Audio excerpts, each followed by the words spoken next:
ایک school teacher جب school میں داخل ہوئی تو نہایت دلچسپی سے اپنے اسٹوڈنٹ کو پڑھانے میں منہمک ہو گئی۔ کافی ماہ گزر گئے کہ ایک دن ایک بچی نے پوچھا، میڈم آپ کے کتنے بچے ہیں؟ کیا آپ بھی اپنے بچوں کو اسی محبت کے ساتھ پڑھاتی ہیں؟ یہ جملہ سنتے ہی اس میڈم کی آنکھوں میں آنسو آ گئے اور کافی دیر چپ رہنے کے بعد اس ٹیچر نے کہا، میں نے شادی نہیں کی۔ یہ سنتے ہی تمام اسٹوڈنٹ حیرانگی سے دریافت کیا، کیوں میڈم، آپ نے شادی کیوں نہیں کی؟ میڈم نے اپنی داستان کچھ یوں سنایا کہ جب میری ماں کی شادی ہوئی تو 1 سال بعد ایک لڑکی پیدا ہوئی۔ میرے باپ کو چونکہ لڑکا چاہیے تھا، لہذا لڑکی کی پیدائش پر میرا باپ میری ماں سے لڑنے لگا اور سخت ناراضگی کی حالت میں اس نے اس بچی کو رات کی تاریکی میں سڑک پر لے جا کر رکھ دیا تاکہ کوئی اور لے جائے۔ میری ماں کے پاس سوائے برداشت کرنے اور اپنی آنسو بہانے کا کوئی راستہ نہ تھا، لہذا صبح تک وہ بچی یوں ہی سڑک پر پڑی رہی۔ میرے باپ نے دیکھا کہ کوئی اسے لے نہیں گیا تو واپس اس لڑکی کو گھر لے آیا، پھر دوبارہ دوسری رات کو ویسے ہی سڑک پر رکھ آیا تاکہ کوئی اٹھا لے جائے، لیکن اس بار بھی رات بھر سڑک پر بچی پڑی روتی چلاتی رہی لیکن کوئی نہیں لے گیا۔ بالآخر میرا باپ صبح کو دوبارہ واپس گھر لے آیا۔ اب باپ کی عادت سی ہو گئی تھی کہ روز رات کو سڑک پر رکھ آتا اور صبح کو واپس گھر لے آتا۔ یوں اسی طرح دن گزرتے گئے اور 1 سال بعد پھر دوبارہ لڑکی ہی پیدا ہو گئی۔ میرا باپ اور آگ بگولا ہو گیا کیونکہ اسے لڑکا چاہیے تھا۔ میری ماں کی رو رو کر بری حالت ہو گئی اور باپ ادھر اپنی سابقہ عادت کے مطابق روزانہ رات کو بچی کو سڑک پر رکھ آتا اور عاجز ہو کر صبح کو واپس گھر لے آتا۔ خدا کی قدرت کے 5 سال میں 5 بچیوں نے جنم لیا اور 5 بچی کا باپ بن کر میرا باپ اپنے آپ کو دنیا کا ذلیل ترین انسان سمجھنے لگا اور روزانہ میری ماں سے لڑائی کرتا، مارتا پیٹتا، لیکن میری ماں کے پاس سوائے برداشت کرنے کے کوئی چارہ نہ تھا۔ خدا کی شان کے 6ٹھی مرتبہ لڑکا پیدا ہوا۔ لڑکے کی پیدائش پر میرا باپ بہت خوش ہوا، یوں محسوس کرنے لگا کہ اس نے دنیا جیت لی ہے۔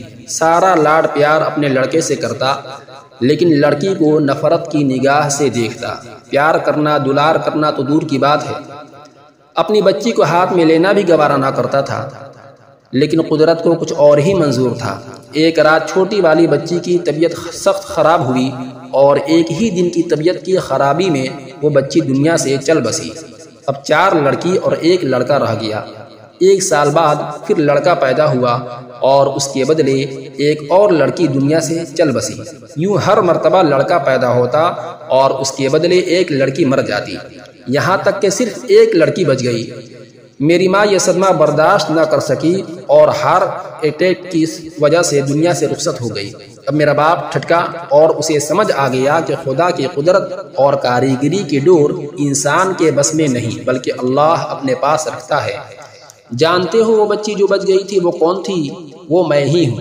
اب میرا باپ مجھے پیار کرنے لگا اور ہر وہ چیز مجھے لا کر دیتا جس کی مجھے ضرورت ہوتی۔ یوں وقت گزرتا گیا اور وقت آیا کہ میری شادی کے رشتے آنے لگے۔ میں نے بچپن سے حالات کو بھانپ لیا تھا۔ میں نے سوچا کہ کہیں ایسا نہ ہو کہ مجھ سے شادی کرنے والے کی سوچ بھی میرے باپ کی طرح ہو۔ اس لیے میں نے اپنے باپ سے صاف لفظوں میں کہا کہ ابو، پہلے بھائیوں کی شادی ہو جانے دے، اس کے بعد میری شادی ہوگی، کیونکہ آپ کو دیکھ بھال کون کرے گا اور کھانا کون بنائے گا؟ میرے باپ ایک بار میں میری بات مان کر بھائیوں کی شادی میں لگ گیا اور ایک ایک کر کے میرے تمام بھائیوں کی شادی ہو گئی اور کچھ ماہ بعد ہی سب بھائی الگ الگ ہو گئے۔ یہ دردناک منظر عجب تھا۔ میرے والد اس صدمے سے بیمار پڑ گئے اور کہنے لگے کہ جس لڑکے کی محبت اس کی پیدائش سے پہلے سے تھی، آج اس محبت کا صلہ کچھ اس انداز میں مل رہا ہے۔ میں نے ابو سے کہا، سمجھایا کہ غم نہ کریں، میں ہوں نا آپ کی خدمت کے لیے۔ خیر، تب سے اب تک میں اپنے بوڑھے باپ کے لیے کماتی ہوں اور خدمت کرتی ہوں۔ اگر میں شادی کر لیتی تو میرے باپ کی پرورش کون کرتا؟ یہی وجہ ہے کہ میں نے اب تک شادی نہیں کی۔ سبق: محترم سامعین، سچ ہے کہ ایک باپ 10 بچوں کی پرورش کر سکتا ہے اور کرتا بھی ہے، لیکن 10 بچوں سے ایک باپ پالا نہیں جاتا، بوجھ لگتا ہے۔